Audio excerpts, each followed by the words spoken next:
Bumagsak sa drug test na inilunsad ng mga opisyal ng Asian Games si Gilas Pilipinas naturalized player Justine Brownlee.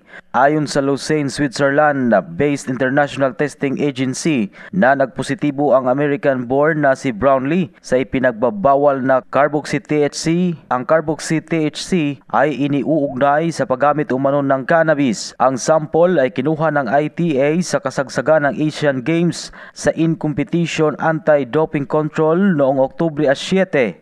Ipinaalam na ito kay Brownlee kung saan mayroon itong karapatan na mag-request ng analysis ng B samples. Magugunitang tinalo ng Pilipinas ang Jordan sa score na 70-60 sa men's basketball finals noong Oktubre 6 kung saan mayroong 20 points at 10 rebounds si Brownlee. Bukod pa dito ay nagpositibo rin ang basketball player ng Jordan sa pinagbabawal na steroid at ito ay binigyan ng karapatan ng analysis ng B samples.